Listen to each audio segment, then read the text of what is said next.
What is going on, guys? Welcome back to the Good Labs channel. We got our man Colin Ross today. He's behind the camera all the time, but I gave him a lesson a while ago. We're gonna do a little bit of a swing checkup today. How's your game feeling? Well, I think I didn't get to play much after Grant gave me the last lesson, but I'm hoping that you can maybe just give me some checkups because it's been a couple months, so just something to help guide me in the right direction because it feels kind of all over the place. And one thing about Colin, you guys will notice right away, is that he swings it super fast. He gets a little bit wild with everything, so we tried to change some things in the past, such as his grip. The best part about having this TrackMan is now I'm gonna be able to have instant feedback on Colin's path, his face, everything, and we'll kind of dissect it from there. So let's hit a couple shots, Colin. Something that Grant helped me with right off the bat was my grip. My grip was super weak, like this. Yes. And like Grant had me go more like here. Yeah, we don't want it too strong. We just want it, get that hand good, and then this hand just right there. Because he used to have his grip like this. Right. Over, which, yeah, then that that's why I just come over the top. Right, and he was hitting like way down on his driver, like super down on it, and it was spinning a lot. So I wanted to get that right hand underneath a little more so he could hit up on it.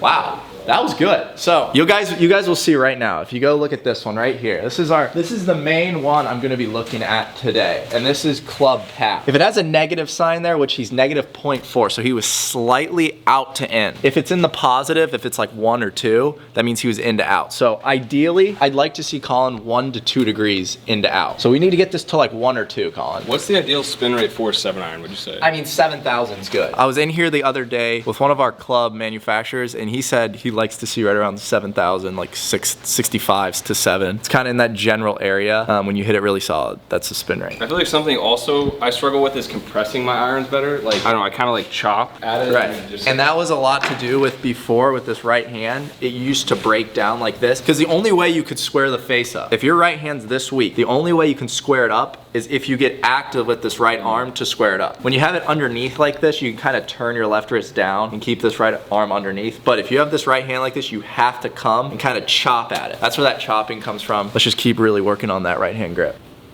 That was good. See? Right there. That's exactly what I want to see. Positive. There, see guys? So this is positive now. This is 1 degree positive, which is really good. I mean, that's fine. He's hitting the inside of the ball. For a lot of the people out there, they're usually like 3 or 4 degrees negative, even like 6 degrees for the people slicing it. And that's what you want to avoid because that means you're swiping across the golf ball. All right, hit a couple more, Colin. And let's just keep focusing on this path. You got to imagine your path is kind of swinging out to the right there. So that club is kind of a visual.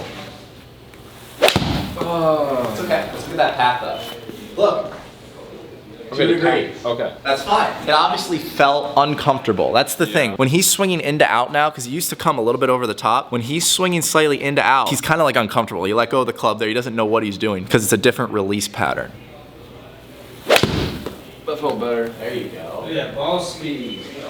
That was 0 to out, 0.0. This is a prime example, guys. This is a completely zeroed out club pass. So he wasn't in to out, he was not out to in. His face was closed down. That's the only reason it went to the left. So through impact, you got a little bit active with the hand. All you need to do now is just use your body more and rotate and hold the face. You don't have to go like this, Colin. You don't really have to get active. That is just so ingrained in the muscle memory that I just like. Right. I just like flip it. Yeah. Impact, I'm gonna put you to impact. This is kind of the feeling you need to just have. When you get to impact, this is impact right here. This is like that. You want this right arm a little bit lower there, and then you're holding, and then now extend up through. That's kind of the feeling right there. Just trust it. It's gonna feel a little weird, but as long as his path is out to the right, I'm happy. I don't want to see any out to in. That's gonna hook like a mother. 5 degrees into out though. That is awesome. Zach Johnson, guys, if you guys watch the PGA Tour, he's like 7 degrees into out, but he consistently matches it up with his face. So if you're gonna be 5 degrees into out, you need to obviously offset that with more of a closed face coming through. You can't have a super open face. Like when you get over the ball, don't be like trying to get to that impact position. Just set up normal, but then just feel it and then go back to your normal setup.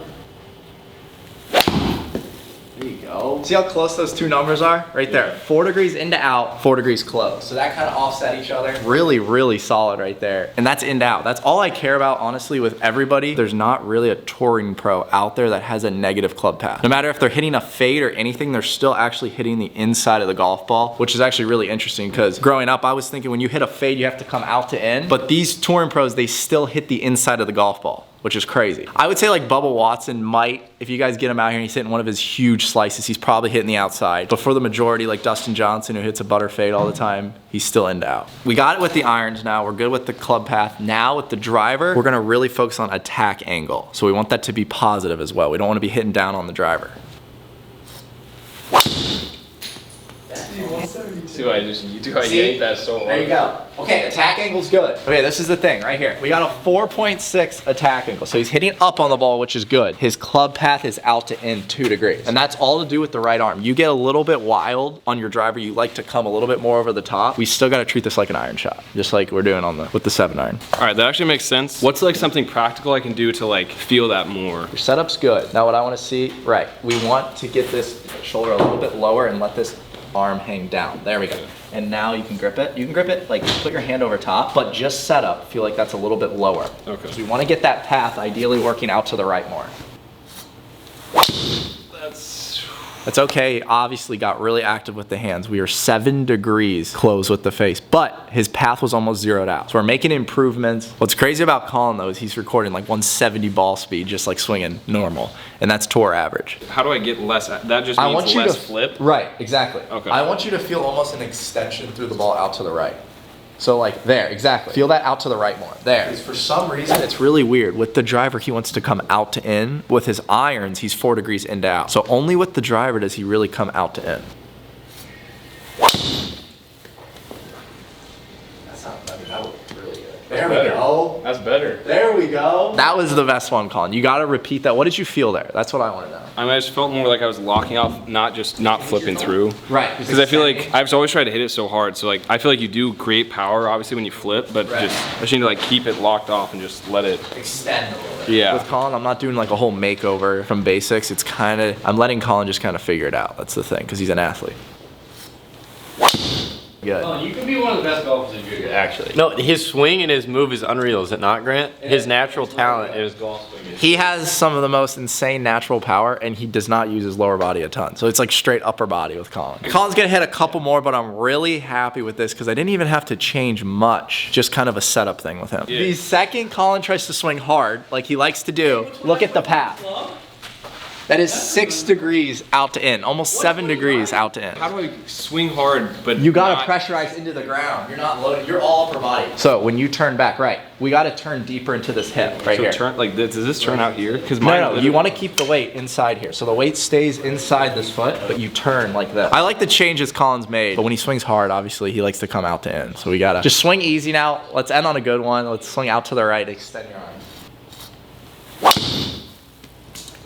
Look at that. 2 degrees into out. I pushed it. That's okay. That's down like the right side of the fairway. He recorded 180 ball speed before this, and it only carried like 280 or something. But this one, he actually swung out to the right. It carried 293 just because his smash factor was a lot higher. Well, hopefully you guys did enjoy today's video. I wanted to give Colin another lesson. We did it a while back, but today was really good. Today was a little different. No, it was solid. I feel like also having the simulator in the office, I'm gonna definitely be in here trying to not suck. Right. No, and we can like all practice, and we can like, it's instant feedback. That's the thing. Like that's the best part about this simulator. We'll all get better because of the instant feedback. Because when we were on the range, you gave me the first lesson. Like you can obviously see it, but it's just you don't get to know exactly what's going on. If you guys did enjoy that video, hit that subscribe button, hit that like button. Till next time, guys. Peace out.